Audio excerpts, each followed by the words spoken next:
Hello, and welcome back to Spin Cycle Live. I'm your host, Nathan Hale. Today, we have another great episode for you all today. I woke up this morning, and I don't know what it was, but I knew that there was going to be a lot to talk about today. And by golly, we got 5 amazing stories for you all. We got the good, the bad, and the ugly of today's news cycle right here with you all. So, thank you so much for joining me for the next roughly about half an hour as we talk through all of this. Today is Monday, July 7th, 2025, 7/7/25. Got that way. And if you don't know, we have a show every Monday, Wednesday, and Friday at 6 p.m. Eastern Time. You can watch all of our past shows on YouTube and Rumble. You can watch our live shows on X, YouTube, and Rumble. All 3 of those platforms, what we are streaming out to right now for you all. So, let's get right into it, our very first story, and talk about it. All right. So, first story of the week first story of the day, comes from New York Post. So, Trump threatens additional 10% tariff on anti-American BRICS nations, no exception. So if you don't know what BRICS nations are, BRICS stands for, I believe it's Brazil, Russia, India, China, South Africa? Now, why South Africa gets a letter in the acronym, I don't know. I guess BRIC didn't sound very good. But this is basically a coalition of nations that are getting together and trying to basically rage evil across the world. Now, we have a lot to talk about, but that's basically what's happening. So there's other nations that have gotten involved. We'll talk about those in just a minute. But let's read through the story. So President Trump threatened to impose an additional 10% tariff on any country that aligns itself with what he describes as the anti-American policies of BRICS, intensifying global trade tensions as the bloc of developing nations holds its summit in Rio de Janeiro, Brazil.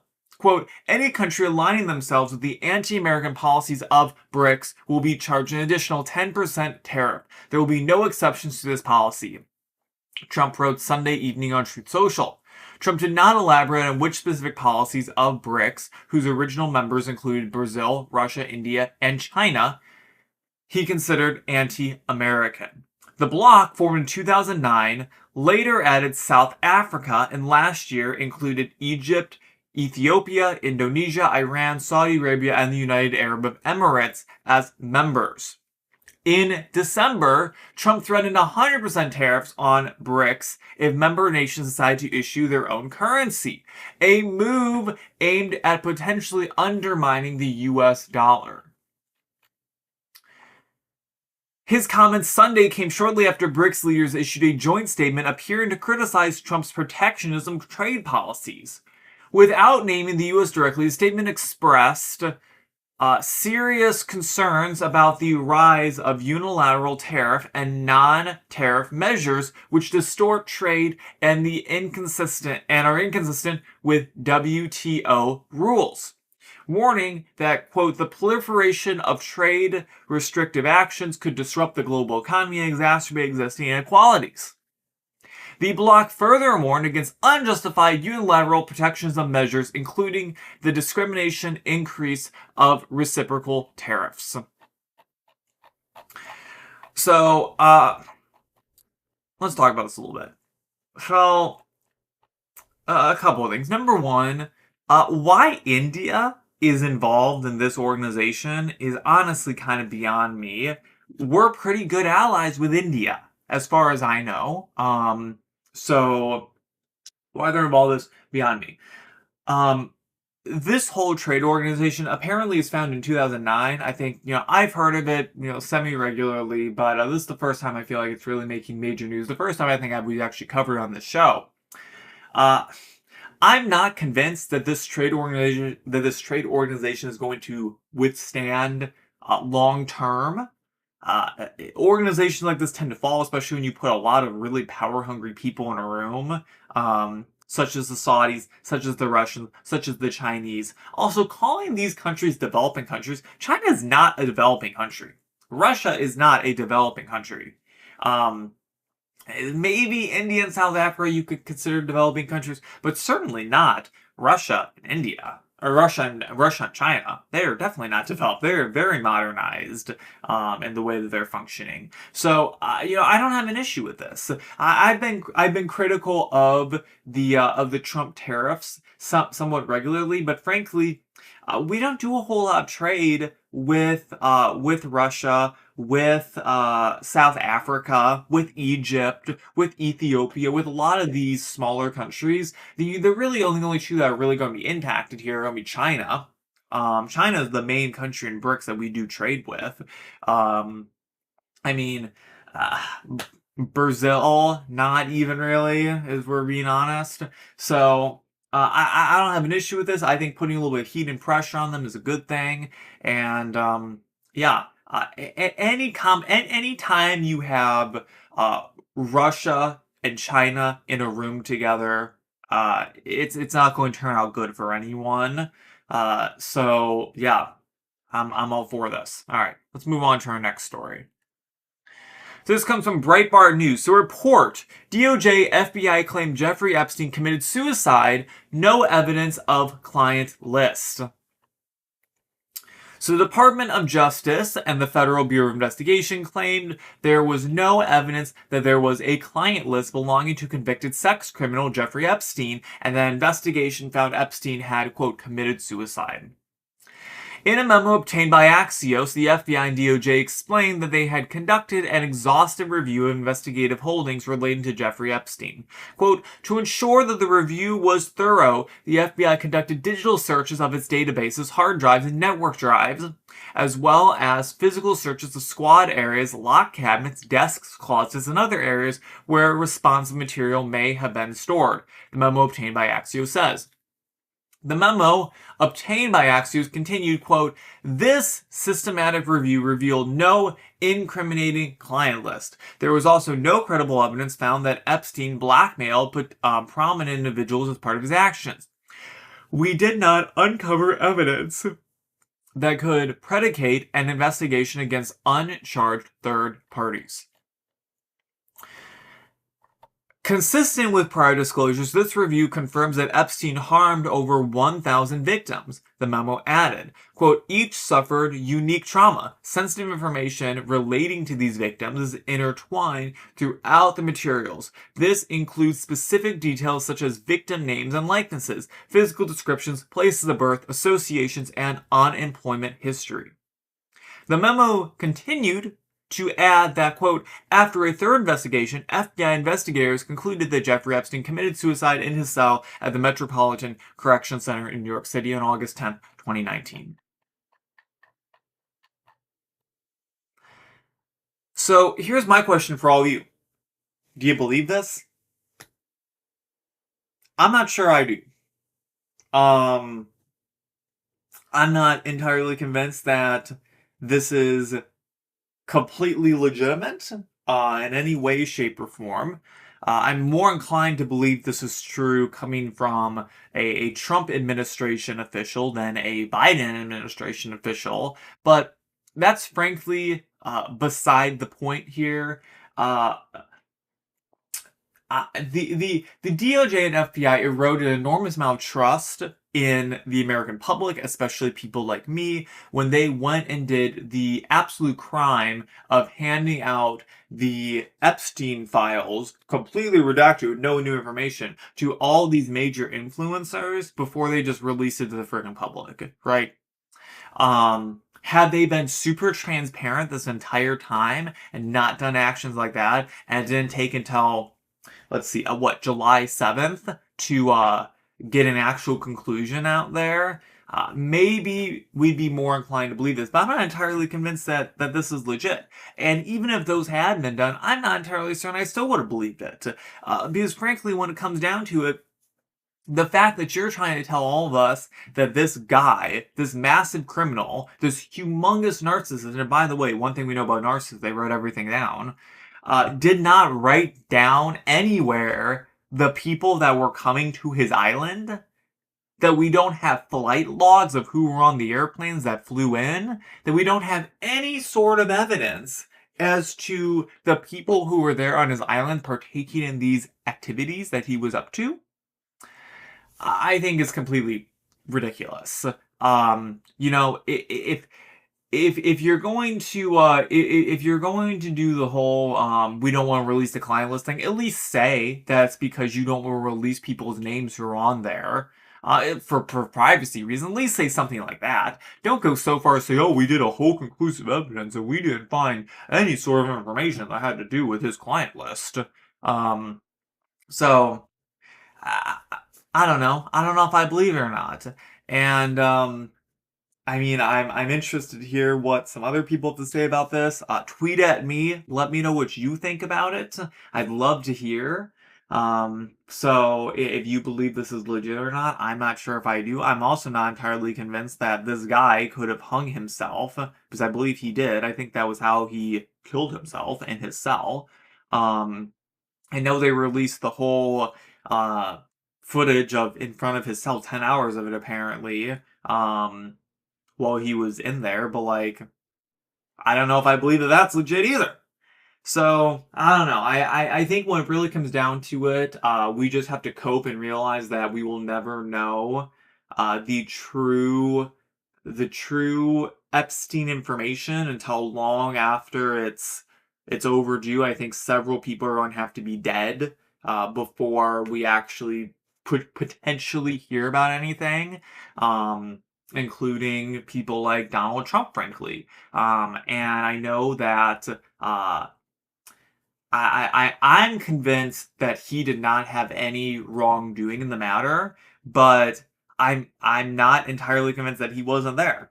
And had a client list or information been released, I'm sure his name could have been on it, and that wouldn't have looked very good. So are we acting this way because we don't want to release the names of people that we like? Because I'm sure that there were several Republicans that are on those lists. Not that they did necessarily anything wrong, they could have, but they're on there and wouldn't have looked good for anyone. So I don't know. So much ridiculous. Let's go and move on to our next story. So this comes from Fox News. So active shooter killed in attempt to ambush Border Patrol agents in Texas. An active shooter armed with tactical gear and a rifle opened fire upon Border Patrol agents as they arrived at a Border Patrol annex facility in McAllen, Texas in the Rio Grande Valley on Monday. Law enforcement sources say. Agents and local police returned fire and killed the gunman. No federal agents were hit, but one McAllen police officer was struck. Law enforcement sources say the officer is in stable condition. Quote, this morning, an individual opened fire at the entrance of the United States Border Patrol Sector Annex in McAllen, Texas. Border Patrol agents and local police helped neutralize the shooter. DHS said in a statement to Fox, quote, this is an ongoing investigation led by the FBI. More information will be shared as it becomes available. Law enforcement believes the attack was a purposeful ambush targeting Border Patrol officers. Local police say they will hold a news conference on the attack later Monday. The incitement comes just days after another Texas police officer was shot Friday night near U.S. Immigration and Customs Enforcement Prairie Land Detention Facility, authorities said. Quote, we're closely monitoring the attacks on DHS detention facilities in Prairie Land, Texas and Portland, Oregon, and are coordinating with the U.S. Attorney's Office and our law enforcement partners. The Deputy Attorney General, Todd Blanche, said on X. Several suspects were arrested after an officer with the Alvarado Police Department was shot around 11 p.m. while responding to reports of a suspicious person, Fox Dallas reported. When the officer tried making contact with the person, shots were fired and the officer was struck in the neck. And people wonder why ICE agents are wearing masks while they're trying to deal with all the LA riots right now. They wonder that, right? When stuff like this is happening where people are going and shooting them. This is so ridiculous. We never heard about any of this when Obama deported people. We never heard about any of this when Clinton deported people. We never heard anything about this when George Bush deported people. Deportation been happening all of American history, folks. I will never understand how the left has such an absolute hard-on for criminal aliens in our country. These people came into our country, broke our laws. The first thing they did, they're all criminals. Make no mistake about it. I love Caroline Leavitt's comment about this. I remember someone asked her a question about which criminals will be deported or something like that. And she said, well, they're all criminals. They broke a law the second they came into this country by crossing the border illegally. They did. It's just a fact of the matter. My family, my family, my partner's family, many families that I know came here legally on a boat from across the ocean long time ago. They went through the process. I know many people in my family who are immigrants who came here legally. They got citizenship. I have many friends in other countries who they wouldn't even consider coming to this country illegally. They know that the first thing they need to do is try to get a green card, then become a citizen in the United States. They know this. This is in their plan, right? They're taking these steps into account. They're spending the money to get the information on this and to achieve this dream for themselves. Yet there are still so many people out there who would rather just let themselves in. Just come right on in. Just pick the lock on your house, right? How would you feel if someone just entered into your home and just didn't ask permission or anything? They just walked right in, right? In many states, you'd shoot them, right? Not saying we should do that to illegal immigrants, but the fact that there is such divisive language used and actual criminal actions being taken against Border Patrol agents, all because they want to kick out the people in our country who are here illegally, I think is entirely ridiculous. Now, what I've said since the beginning of the Trump administration is, hey, we have millions of illegal immigrants in this country, illegal aliens in this country. It's going to be next to impossible to deport all of them, frankly. I think that something you should do is make it a little bit easier to become a citizen, make it a little bit easier to get a green card. Now, that's not already easy enough, but, update those systems a little bit, make it simpler for people to go through that process. And then give all the people in this country who are illegally, 3 months to go and at least start the process for citizenship and say, hey, if you don't have your green card acquired within a year, you're on the chopping block for deportation. And see how that goes. And see how many millions of them start the citizenship process. And see where that gets you. Because I don't want families to be split up. I don't want families to have their entire lives uprooted and sent back to their countries of origin. But when it comes down to it, I also don't want them to be here legally. So if I had the choice between uprooting their family and sending them packing and just letting them stay here, I'd rather see them go packing. But I hope you recognize, I have a heart of some sort, right? I'm not entirely cold-blooded as much as I'd like to think I am. But it's ridiculous how much of a hard-on the left has for this issue in particular. They can't find anything better to complain about, so they complain about this. All right, let's move on. Getting a little bit too fired up over this again. All right, so this comes from AP News. So American kids have become increasingly unhealthy over nearly 2 decades, new study finds. The health of U.S. children has deteriorated over the past 17 years, with kids today more likely to have obesity, chronic diseases, and mental health problems like depression, a new study says. Much of what researchers found was already known, but the study paints a comprehensive picture by examining various aspects of children's physical and mental health at the same time. Quote, the surprising part of the study wasn't any with any single statistic. It was that there's 170 indicators, 8 data sources, all showing the same thing, a generalized decline in kids' health, said Dr. Christopher Forrest, one of the authors of the study published in the Journal of American Medical Association. Health Secretary Robert F. Kennedy Jr. has brought children's health to the forefront of the national policy conversation, unveiling in May a much-anticipated Make America Healthy Again report that described kids as undernourished and over-medicated and raised concerns about the lack of physical activity. But the Trump administration's actions, including cuts to federal health agencies, Medicaid, and scientific research, are not likely to reverse the trend, according to outside reports who reviewed Monday's study. Of course, it's AP News. They have to add that in. Quote, the health of kids in America is not as good as it should be, but not as good as other countries. Not as good as it should be, not as good as the other countries, and the current policies of the administration are definitely going to make it worse, said Dr. Frederick Rivera, a pediatrician and researcher at the Seattle Children's Hospital and UW Medicine in Seattle. He co-authored the new study. So let's talk about some things that they found. So obesity rates for children 2 to 19 years old rose from 17% in 2007-2008 to 21% in 2021-2023. A U.S. child in 2023 was 15 to 20% more likely than a U.S. child in 2011 to have a chronic condition such as anxiety, depression, or sleep apnea, according to data reported by parents and doctors.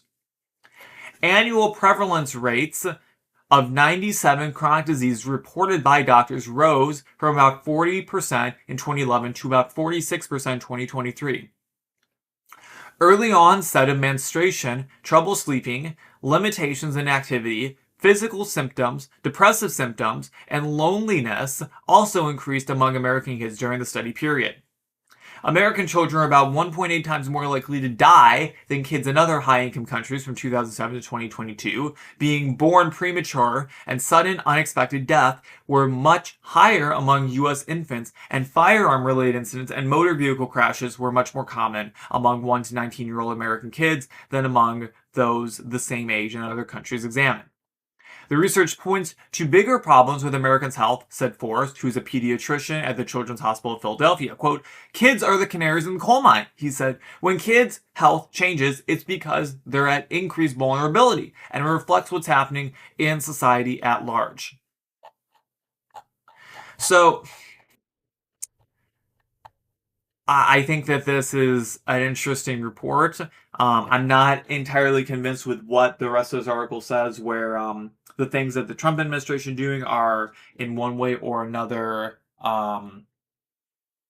not helping the situation out. I think that Robert F. Kennedy has the best advice for kids right now in America, and is running the department really great. I'm really happy with a lot of the people he's appointed and the things that he's doing.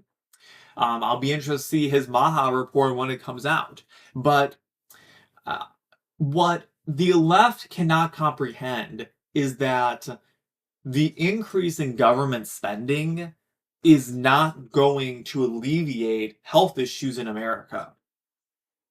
What the left cannot understand is that by people creating community, by people taking accountability for their actions, by parents raising their kids more effectively, that is what creates a healthier country overall. And no amount of money can be thrown at that issue to make it any better, right? We need to have more of a conversation over what parents need to be doing for their kids, right? What should we be feeding kids in this country? Certainly not the things that we're feeding them right now. Where should we be shopping in the grocery store, right? The majority of the food that we eat in our diet should come from the border of the grocery store, from those freezer and cooler section, and not from the middle of the grocery store, right? We need to have a serious conversation over what's being put in our food and what we're actually consuming.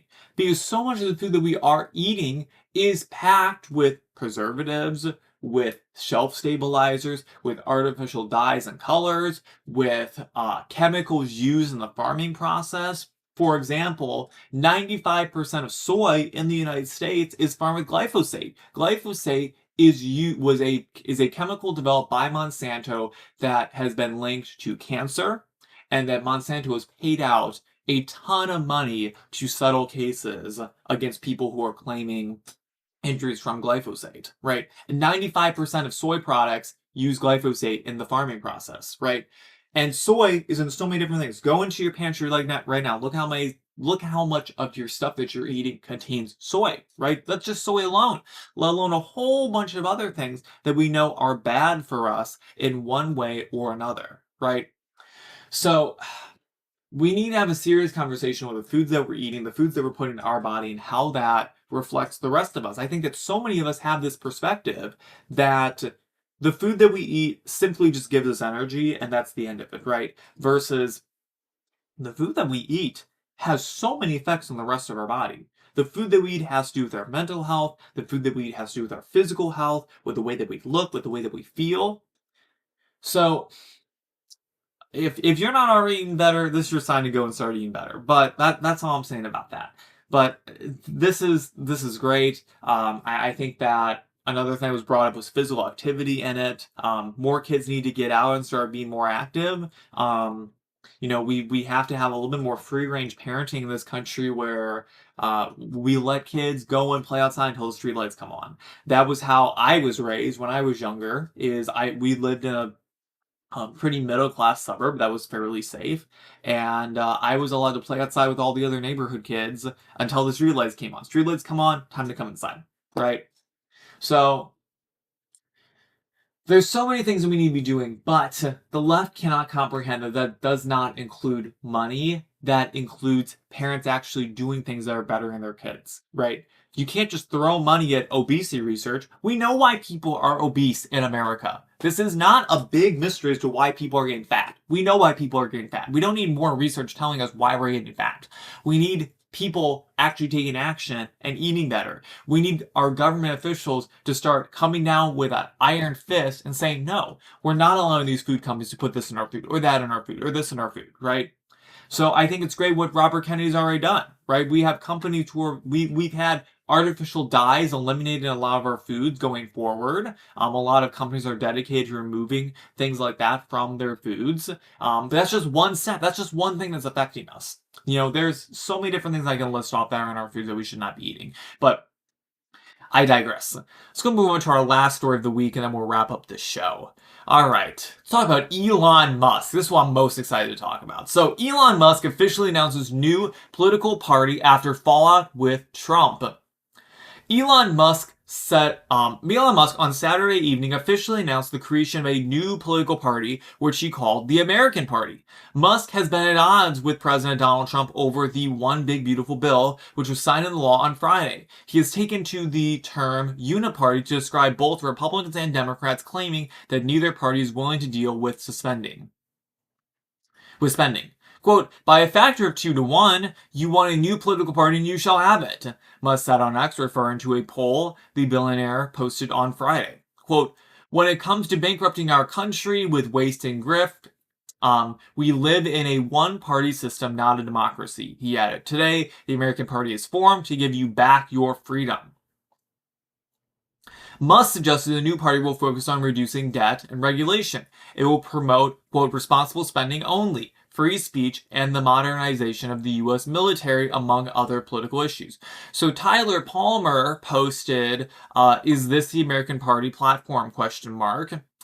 Reduce debt, responsible spending only, modernize military with AI robotics, pro-tech, accelerate to win in AI, less regulation across board, but especially in energy, free speech, pro-natalist, centrist policies everywhere else.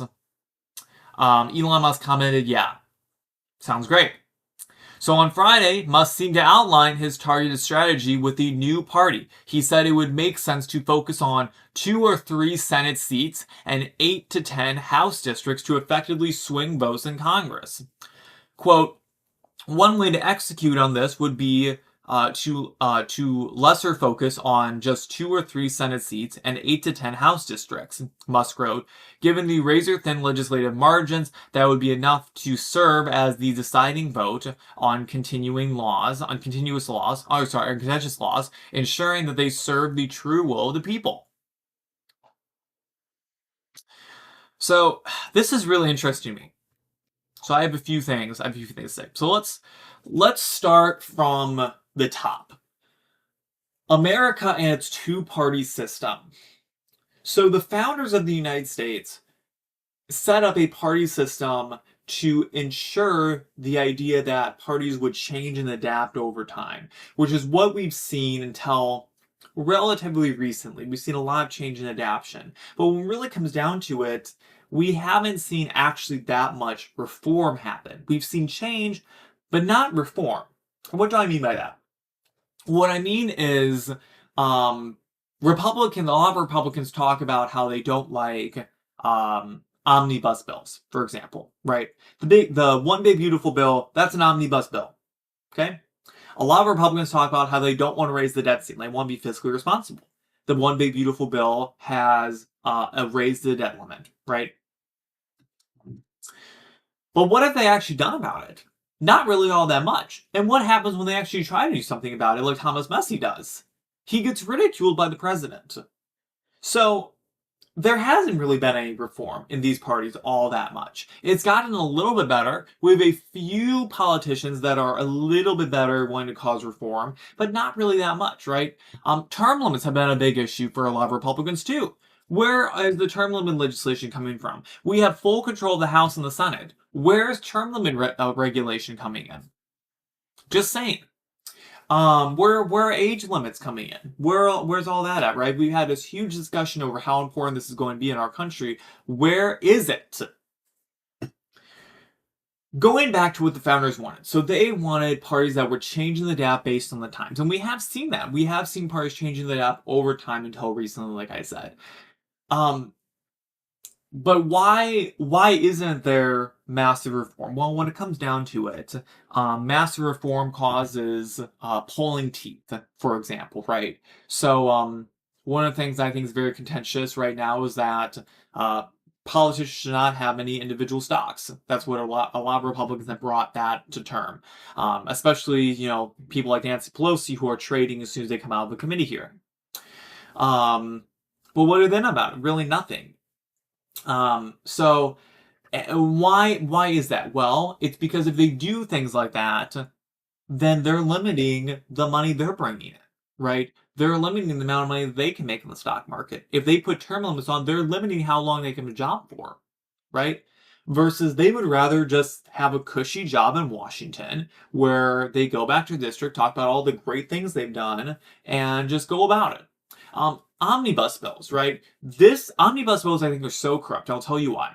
So I think that there are so many Republicans that would have gladly voted against raising the debt limit, for example, right? But because it was packed into the omnibus bill, the one big beautiful bill, that also has tax cuts, that also has no tax on tips, that also has all these great things inside of it, they voted for it. They voted to raise the debt limit because they didn't want to vote against all the other stuff. See how ridiculous that is? So where's this mass government, where's this mass government reform that says, hey, no more omnibus bills. We're going to vote on these things individually and we can have a discussion about them going forward. It might take a little bit longer, but we're going to do it. It's the right thing to do. So I'm seeing a lot of stagnation really in a lot of things that matter, and you may say that that is not true, and I'm sure that there's definite ways that there's not stagnation. Like I said, this is not trying to discredit the great things that our politicians have done for us over the past few years, especially right now with Donald Trump. I'm just saying there's a line that they will not cross, that the American people overwhelmingly want, but they will not cross it. They refuse to do it. So now let's talk about Elon's plan. So let's talk about let's talk about third parties. So there are a whole bunch of other political parties in the United States. The Libertarians obviously are a main one, but they don't win elections, especially nationally. Like I said, our country is set up to have a two-party system, not a three-party system. And it's very hard to be a third party in the United States. It's hard to be a third party to get a presidential candidate in ballots nationwide. You saw the issues that Robert Kennedy had being an independent when he was running for president, getting nationwide ballots. So why is that? Well, I think that one of it is just there hasn't been enough financing behind it. Elon is different. Elon's the richest man in the world. Elon could very easily sign a $10 billion check over and shovel a whole bunch of money into this new political party and get candidates across the finish line. I think something really interesting Elon could do that really nobody else can do is say, hey, all of our politicians, well, they're all going to be funded by me, right? I'm going to sign every check they take in. They are not going to take any donations from any big donors, from any super PACs, from anything else, right? They're just going to get money from the America PAC. That's it. That would be really interesting to me if he decides to do something like that. I think that would be really appealing to a lot of people. There's been a question about if this party really becomes a thing and we start to see candidates actually running, is that going to mean the Republicans are not going to win in office and we're just going to have a Democrat majority everywhere? I think that's a major possibility something could happen.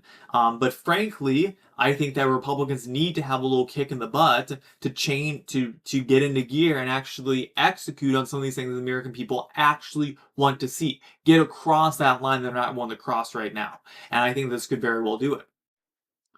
If I was a high-ranking official within the Republican Party, not a politician, but within the RNC, I would be schmoozing up right now to Elon in hopes that that he will come back into the good graces of the Republican Party and put his ideas to work with us. And I would be wanting to I would want to start serious reform within the Republican Party, because Elon Musk is so dangerous to Republican ideals right now, that it's very likely that they could have a huge gut punch from his party coming forward. Because I'm sure that he could win a couple Senate seats. I'm sure that he could win a few House seats. That would be really bad right now, especially when there's such thin majorities as it is.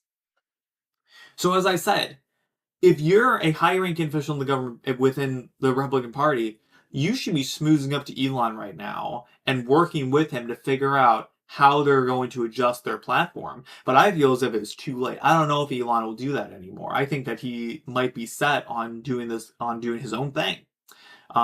So I don't know. I have a lot of respect for Elon. I'm not sure if this is the right move or not, but I certainly think this will stir the pot a little bit and could possibly accelerate a little bit of reform, which is exactly what we need going forward.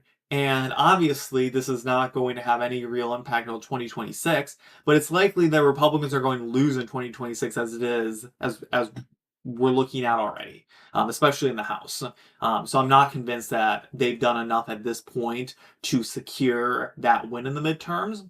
So maybe having Elon coming in and getting a lot of good people in, especially in some purple districts, would be good. It could help to thin that majority that Democrats win, or help out. And another thing that I don't think people are considering is that these are pretty realistic policy points.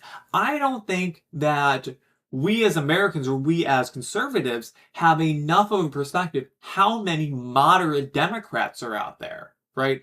I think there are a whole bunch of Democrats out there that would gladly vote for something like this, but they just don't like Trump, right? The reason why they don't vote for conservatives is a couple of reasons. One, they don't like Trump. Two, they don't like the whole abortion stance that conservatives have taken. Not that that's a wrong stance by any means, but they don't like it.